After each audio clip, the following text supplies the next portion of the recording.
Hello everybody, my name is Craig Bennett, and today we are going to get into another HTML coding class. In this one, I'm going to show you how to start coding in HTML. We're going to get into the very basics, so note that, but as far as that goes, let's jump on in. Now, first things first, on your computer, find a place where you want to make files. So for me, I just made an entire folder and just label it HTML. And just find a place that you want to put all your files for your new websites. And I hope that you join me on this. So with this in mind, what you need to do is go ahead and make a text file. And simple as that, and we can rename this whatever we want. I'm not really going to focus on that, but if you already downloaded and installed Notepad++, go ahead and edit with Notepad++, or edit it with whatever you want.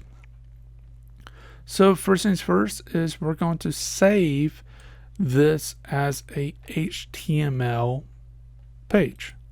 This is fairly important. What you need to do is go to Save As, and then have that as all, if it does have an all, and then go to the end of the text document and type in .html. Now, before I continue and save this, I want to mention that all HTML web pages, for the file wise, it requires .html or .htm. That's fairly important. It needs to be .html or .html or HTM. The step before here, it doesn't really matter. It's kind of like where you have .txt, and that's a text file, simple text file.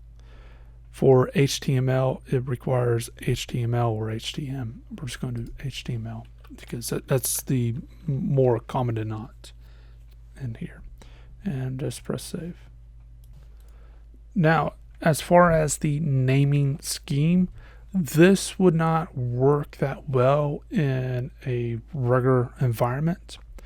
The reason why is in order to go to a website and have something as your home page, it needs to be, for this, the actual name of it needs to be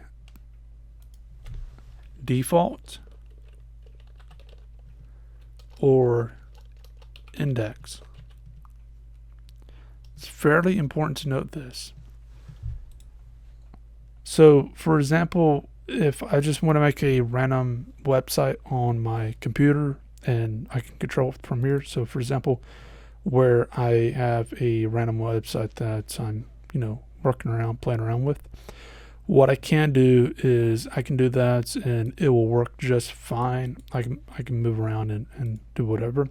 And, it works just fine. Like right here where I was doing one for the JavaScript stuff.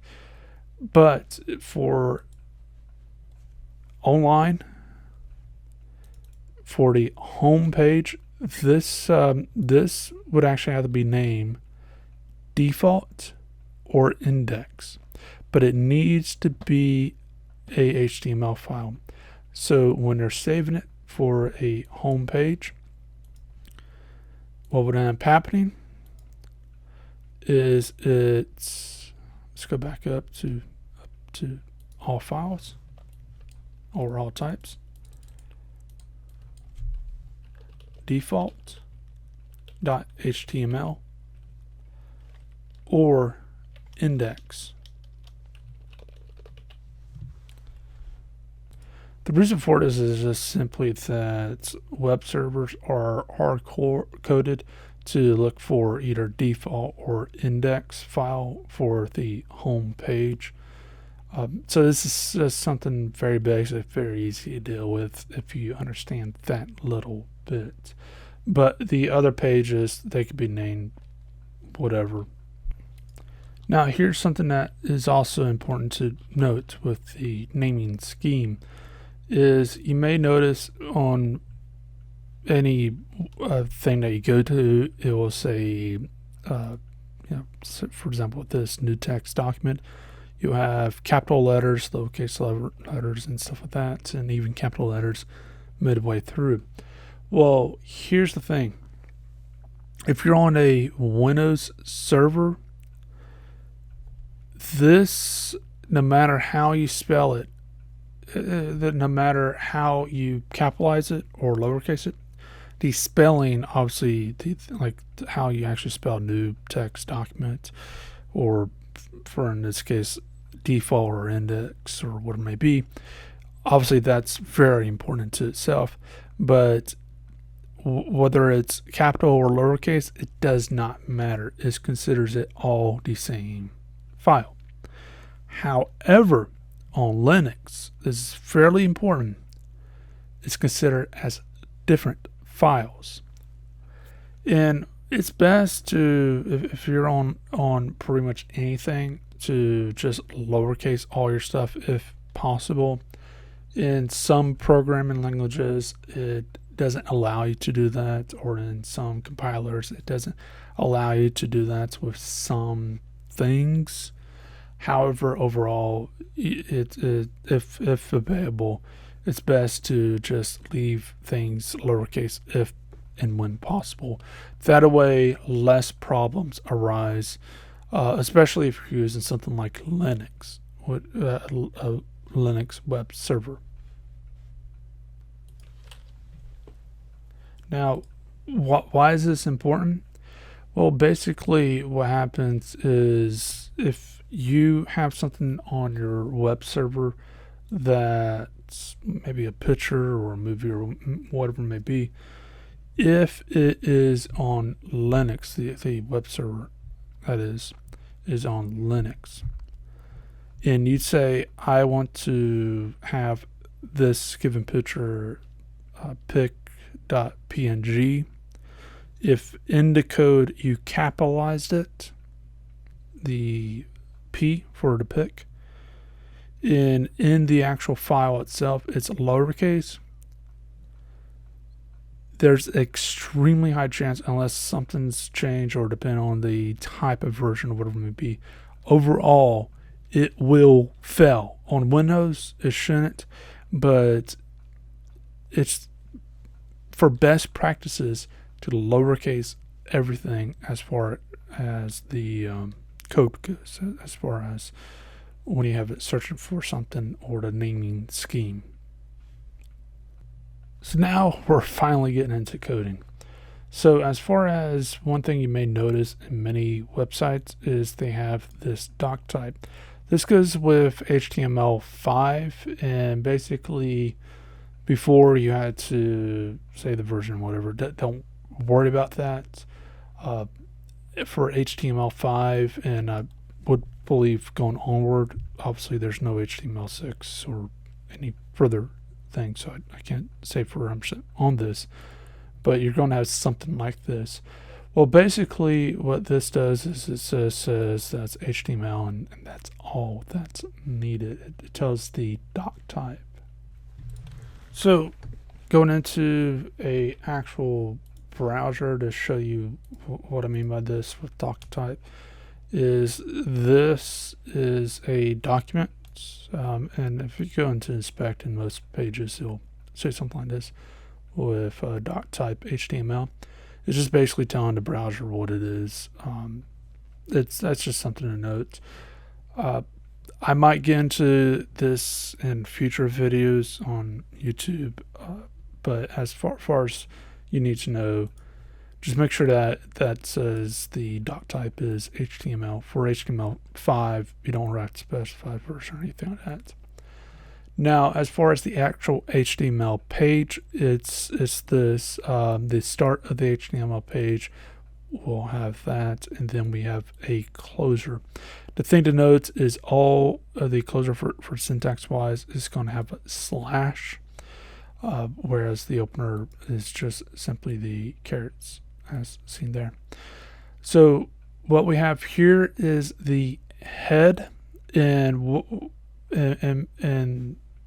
it's just an area that you put all the relevant information for the rest of the page. So one of the things that is common is the title, and going into another, like, we can actually save this, and I can show you what the title does. Is if we open up this, we can get the test right here, and that's what the title is. So for example, right here, I didn't change the actual title. Basically, it's just test. And by the way, real quick, so you don't have to write down the code, one great place that you can go, and I'll have this link down below, is you can go to this site. It's HTML validator. Just pretty much go to Google and look it up, and just go down to text field, and you can just copy and paste this and to your document, and that way you don't have to remember, oh, I forgot to buy the or something like that. So it'll automatically be there. Just remember to change test and anything else that you want. So that's just something to note. But the title is basically where up there on, for example, if we're looking at Facebook, you'll say something like Facebook up there or something of that nature. That's basically where the title is. In fact, let me change that to ABC 1 2 3. Let's just change it to ABC and save that. It should have saved it, and as you see here, it changed that to ABC. So the most common thing, and this is a best practice type of thing, is have the title reflect.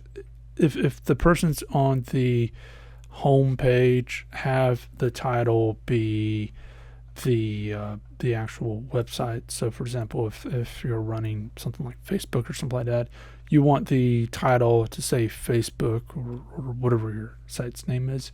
But then if you're going to have the individual go to, maybe you're a news site, or you're having a person look at some particular thing, what ends up happening is you can actually go ahead and, let me show you with the YouTube stuff, is you can go ahead and take a look at this up here where it says dashboard and the things, and that's YouTube, but it's very common for having like news sites and whatever, where they just post the title of the article in the actual title portion of the site itself for that page.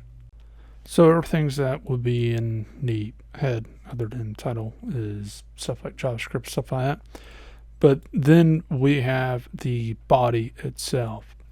The body, what that is what the user sees. So one thing that we can actually write is put normal text. So for example, this is cool, and then go down and we can actually go up and see in here. Cool thing with Windows 10 and I think previous version of Windows, we have a preview of what the website will look like. May not have the functionality, whatever, but it's a preview. And right in that area, we just got that text. Simple as that. So we can add whatever we want right there, and as long as it's saved in whatever, goes right there. So as far as that goes, the thing to note is the actual body itself. It is what the user is going to see, what you're going to see on the actual site itself. Probably what you're going to interact with too.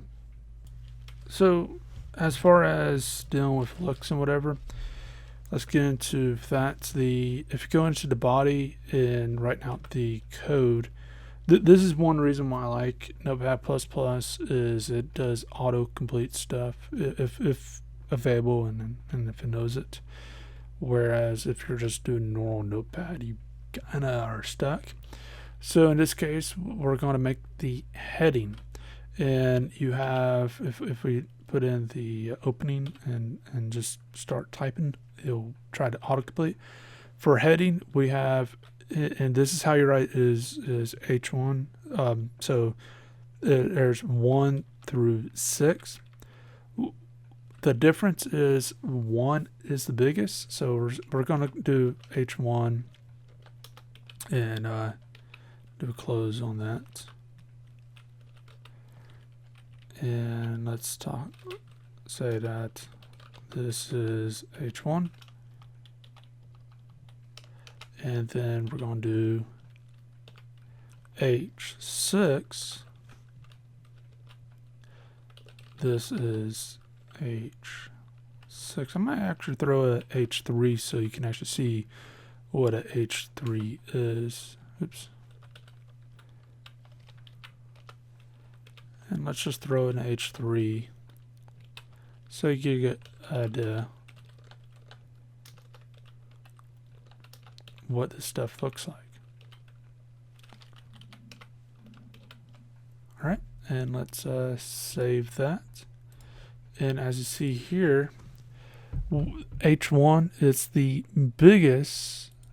This would be considered to most to be like the title of the page or a title of an article or something like that. And then we get smaller and smaller and smaller, where this is almost like normal text, or smaller than normal text, but bold very thickly. So the thing to note here is you can actually change how things look by using code. Note that all we change is which heading we use, whether it being H1 being the first, H3 being the middle, or H6 being the last. But again, the biggest is going to be the first, which H1 or heading 1, and the smallest you're going to get is H6 or heading 6. It's very important to note this as you're designing the page and making the overall page. So what about normal text? So this is great in all the knowing the heading. This is great in all. I'm going to take out these two. So, well, actually, let's just keep them for example. But for normal text, what we want to do is do a P, a simple P. Let's open it and say this is normal text, and then just do a closing P. And if we save this, you can see that the normal text is bigger than H6, about the same size as H3, maybe a little bit smaller, but you can tell that there's a massive difference. It's basically the heading, it's bold, and there's a little bit of a difference in the look. So as far as news articles and stuff like that, you might notice that they use something around maybe H1, maybe H2, heading 1, heading 2, depending on the news site and what type of formats they're going for. But the normal text, some politicians slept with someone else, that is going to be in normal text. That's going to be in the paragraph text. It's very important to note that. Keep in mind this stuff was made way back when, and it's still used today. Now, before I forget, the thing I want to note is, let's say for some people, I can easily see this happening, is you're writing a paragraph, or you might want to write the entire article. Fine. Well, you might do something like this, and here is more text, so like maybe a second paragraph or something like that. Well, what's going to end up happening is it's just going to add it on to that. So to solve that, so what you got to do is do another, and it throws it right below. So we can do the second line is something like this. Let's close that off, and looking at that, so you can see it's right below. So if you want to write multiple paragraphs, or want to have like do something like an enter or something like that, it will look something like this, where you'll separate out with the paragraphs. Keep in mind, with paragraphs, normal paragraphs, when you're writing a paper, you're not going to have to press enter somewhere in the middle of that paragraph. A teacher will, if you're in school, will grade you badly, or your boss will fire you for that, or at least fuss at you for that. But the end of the paragraph, so the start of the paragraph would be here, the end of the paragraph is here. That's how you need to treat this as far as the paragraph text. So whenever you see this, if you want to have some additional text right below it, you needed to open up in there paragraph and write whatever text you want. So what happens if you want to align something center, right, left, whatever? And this is useful if you're maybe writing a scientific paper and just doing all in HTML for some reason, or whatever it may be, or making a website where people can upload their scientific paper, but the title of it and all that stuff's normally center on it, so it kind of looks normal and consistent between all papers to make it easier for the viewer. Well, what would end up happening is within the opener of anything, so for example with the paragraph or header, you would do a align equals, and then if you want it center, you just say center. If you want it right, you say right. You can do align left, but I don't personally, because it should automatically align. But if you want to guarantee it left for some weird reason, there's something pulling it more to the center or whatever, then that would technically fix it. But again, realistically, it's just going to align left anyway, so it's kind of a waste doing that. So, but it's cool.